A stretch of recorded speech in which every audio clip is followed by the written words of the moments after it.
Good morning, everyone. I'd like to open this Polk County Board of Commissioners. All commissioners are present. It's August 3rd, 2022. Extra agendas are on the back table. And only for comments not on this agenda. Hearing none, looking for approval of agenda. Second. All those in favor, please say aye. Aye. Aye. Motion passes. Approval of minutes from July 27th. So moved. All those in favor, please say aye. Aye. Aye. Approval passes unanimously. And approval of consent calendar. Second. All those in favor, please say aye. Aye. Aye. Motion passes unanimous. Next up is Polk County Fair 2022 update. Tina Anderson, how are you? Good, how are you? Excellent. I like that you made me come down here and I don't have to answer my phone. So I sent you all just kind of a brief thing of what's going on at the fair. This is what we send the media when they ask for information on the fair. So the When Pigs Fly theme has gotten really popular. So that was a good pick from the fair board to make that theme. All of our booths are filled. So we've got 16 inside and 22 outside. Had to hire a few more employees this year because most of my employees are 14 years old. Because apparently the older kids don't want to work. So we ended up hiring 21 employees. We normally hire 15 to 17. So we're up just a little bit. Unfortunately, BOLI won't let me work them to death. So I have to limit their hours. The good thing about that, though, is that I applied for the workforce grant that was out, and they're giving $5 an hour for up to 4 employees that you hire that are 14 or 15. And it's their first time job. All my kids, it's their first time job. So we'll get that, and it's like up to $6,000. So that little bit will help kind of take over because everything's more expensive this year. We're still dealing with the same money, but everything's been more expensive. It's been really hard to get supplies this year. In fact, I had to send one of my board members to get our pipe and drape to Portland because they couldn't deliver it and put it up like they normally do. So thank goodness I had a board member with a box truck that could go get it for me. The fence people are coming in and they didn't raise their price, but they added a $250 surcharge in fuel both ways.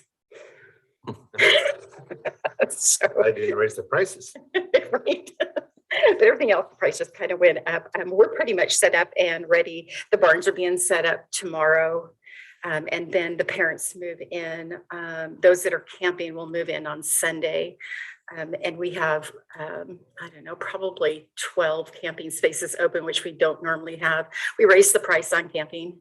And a lot of people were upset with us, but what they forget is that while they're camping that entire week, and it's 7 days, that they're taking showers on the grounds, they're using our restrooms, they're using our garbage, and they forget that those things for us have tripled. So we took a beating for that. And I think the interesting thing about that is the parents who complained the most were those who could afford it, not those who couldn't. Refresh our memory on what that rate is 150 now, but it also comes with for the whole week. Yes, and it comes with 2 season passes, which is $60. So, I mean, you're talking about $15 a day, but we took a beating. Pay $40 a day plus just to plug a motorhome in. I do too. So I know you're talking about. Last week we had Lieutenant Newman come in and he did a really great training for all of our employees and volunteers. He ran like I don't know, kind of a generic video about safety. But then afterwards, he really got into the nitty gritty about not being afraid to say something.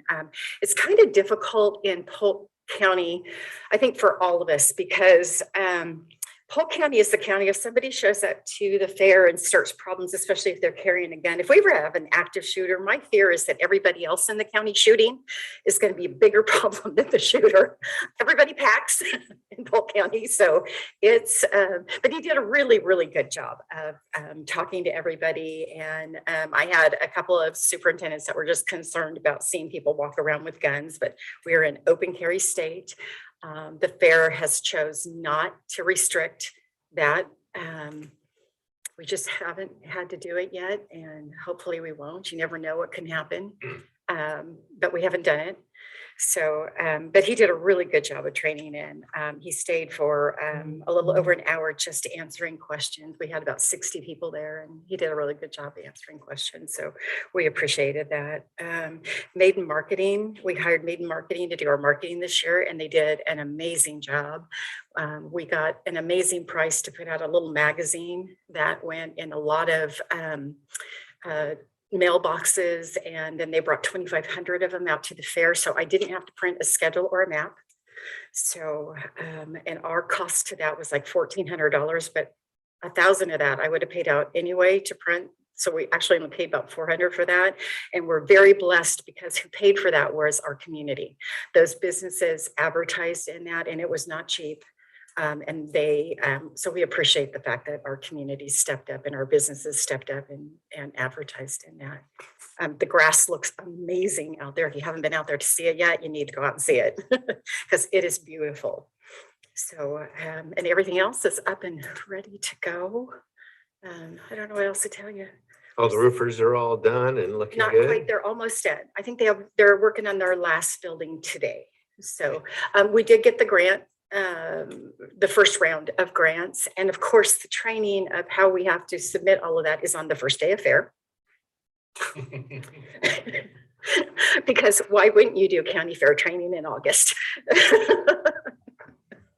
So that's okay. I'm going to step into my office and close everything up. And luckily it's, all online, but try to tell people not to bother me, but we'll see what happens with that. But we did get that first round and it was, I believe it's 277,777 and some odd cents. So we did get what we asked for. So that's something to help with the roofs. We're also with that money doing some electrical updates and our walk-in coolers they were put in the 50s. So they're really old and trying to get parts for them is almost impossible. So our biggest fear is that they'll go down right at fair time and we won't be able to fix them. So we're replacing the boxes themselves are in perfect condition. So we're replacing the motors and condensers in both so that they'll last a long time. So that's part of that grant too. There's something else, but I'm sorry, right off the top of my head, I can't remember what it is. Are we doing ceilings with that? Yes, that's it. Thank you. So You're welcome. So after we did the ceiling in the main room, after we had the catastrophe, the side rooms look kind of off. And so we're going to match them and we got bids on those. My biggest concern is that Business Oregon wants us to have 3 bids for every project, which I understand that, except the problem is that I'd say 90% of the projects that we were doing, we could not get 3 bids on.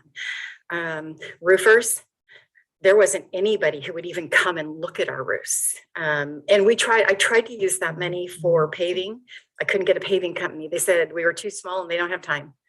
I had a guy come out and say, I'll give you a bid if you just need a bid, but we won't do the job because I don't have enough people.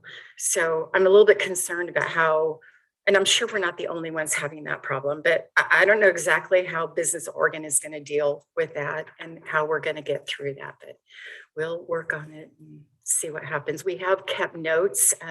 Flavio, when he did tried to get all the bids, kept notes on everybody who called and what they said so that we can at least go back and say, okay, we called this company and this is what, I don't know if that'll help or not, but I know they want bids on, at least 3 bids on everything you do. And right now that's almost impossible to do.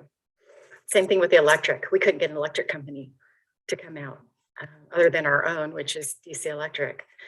They pop out anytime we call, but anybody else, they flat out said, we'll try and get out in the next couple of months to give you a bid, but we're not doing the job. So we're kind of stuck on that. So I'm hoping that other people have that problem too, and that it'll just kind of be across the board and we'll be good. 4-H, I'm sure is struggling. They're struggling with not having enough people in their office. They're struggling with, and I think it's across the board. I don't think it's just Polk County. I think 4-H itself is struggling. So the 4-H numbers look a little bit down even than they were last year.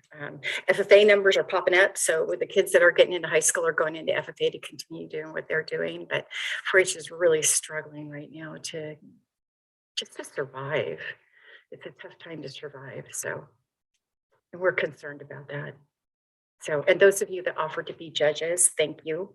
I appreciate it. There's some horror stories, but I hear I'll be okay. Remind me what you're judging. Legos. Oh gosh. That's a big one. And you're on your own. I will tell you the monster, right? Very strong opinion. There you go. The monster cookie contest only has a couple of entries, so that one won't be as big as it normally is. So You could be down 2 participants next week. So week after, well, We're the judges- judging that. when you enter, you know what happened. right. So any questions? Can't think of any. Okay. All bad. We're working on it. Parts, my gosh. Just a few. Just a few. We're working right now on trying to get those moving parts out of my head and onto some kind of computer or paper or something for Flavio when he starts stepping in. Luckily, he'll have been through it from the bottom up, so that will help. But there's a lot of crap in my head that I need to get out. A lot of things that we just do without thinking or remembering to put down. So that's been kind of a challenge to try to remember to get those things done, especially when you're being pulled 10 different ways and trying to remember, to get all that stuff down. But we're working on it. Luckily, we have a few more years. I do have a question. So how you doing on your parking crew? What's the plan there? For parking cars. Yeah. So DeMolay is going to do that. They've done it before. What I lost was my Girl Scouts were going to do the kids area, and they bailed on me last week stating that they could possibly get COVID. So I took 2 of my kids off of the grounds crew and put them over there and hired another one and put them over there, and we'll just run it this year. It is so hard to get volunteer groups to come out and do anything, and I don't know why. We offered a decent amount of money for these groups to come out and volunteer, and we're just not getting, I don't know where else to go with it. Luckily, DeMolay's been with us for years, and we're willing to come back. Our admission, we had to hire because we could not get a group to do it. But the nice thing about our admission is that when we hire admission, we actually hire Celtic security. So they're more than admission to us. They're security guys. And so they're kind of used to, so I just kind of feel a little bit better about not having to hire and spend extra money on security if we're going to have to pay for admission anyway.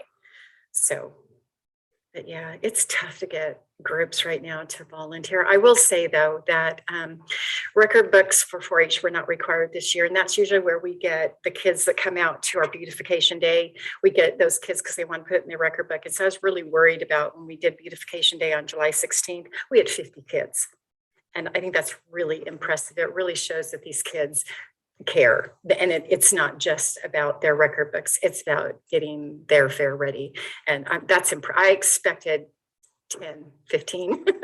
So needless to say, we had to Jesus did street tacos for us, and he was everything was gone when he was done. But it was great to see those people and those families come out no matter what. And I think that speaks volumes of how people feel. So, and there was a mistake made in our little magazine. And I tell you what, we've gotten more that was the best advertising we ever did, was making a mistake. We got more phone calls and emails, and it hit Facebook like you wouldn't believe. And people were going, oh yeah, the fair's coming. So honestly, that was a good thing. I think they put Saturday the 12th instead of the 13th on one. And of course, people who have nothing to do at home sit on Facebook, but they don't think they got the results they wanted. I think they got more of, oh, that's right. So that was good advertising for us. So, but that's where we are. We're hanging in there, hoping for the best, hoping that the weather isn't going to be, it doesn't look too terribly bad. Last week, my kids about died. And of course, there are now new rules. I can only work them for. The guy with the weather control levers right back there. Shall we just blame Dean? Right. I do. There's new rules about how, of course, I don't make my kids go out on the asphalt when it's hot anyway. And when we ran out of things to do inside, there was most of last week, we sent them home about 1:30, just, they're young, and just to make sure that I wanted them all to come back the next day. So, but they did pretty good. What time's the livestock auction? 6 on Friday evening at 6 p.m. And the barbecue beforehand? Yeah, Jesus is catering and I'm not sure what he's doing, but I think he's doing tri-tip maybe. I'm not sure. I don't remember. You guys have never done that. Well, worth it. It's fun. Big cause. Auction and that barbecue. And Flavio came up with a shade cloth to go over that arena. It doesn't cover the whole thing, but it does cover the middle. And between that and the trees, there's very little time during the day that's out in the bright sun like it used to be. So hopefully that will help. Hopefully. Great, fingers crossed. We just don't want 106-degree weather again. And we're good. Wednesday's 81, your first day. Yay. I think we hit the high 80s the rest of the, or is it into 90? I don't think you get to- Well, I'm grateful that tomorrow is going to be a little bit cooler for the setup of the barns because all the barns are being set up and I threw the lining of the campground at 4-H and FFA has taken that over for me and is going to do it for us so that we don't have to pay our crew to do it. So it's kind of one of those things, if you want to use it, then help out. So the field is being mowed today. We also offered to mow the other side of the county park where those cars park because we're already out there mowing. So it gave them a break on that little piece right there. So we're good to go. So we'll see you all at the fair. I'd have brought you t-shirts, but I still have people that I need to give t-shirts to. So you might get them after the fair. Good. Have that big old flying pig on your back. Thank you. Thank you. You. Is there a need for an executive session today? Yes, sir. The board will now meet in executive session pursuant to ORS 192-660 sub 2D to conduct deliberations with persons designated by the governing body to carry on labor negotiations, sub E to conduct deliberations with persons designated by the governing body to negotiate real property transactions, and sub H to consult with counsel concerning the legal rights and duties of a public body with regard to current litigation or litigation likely to be filed.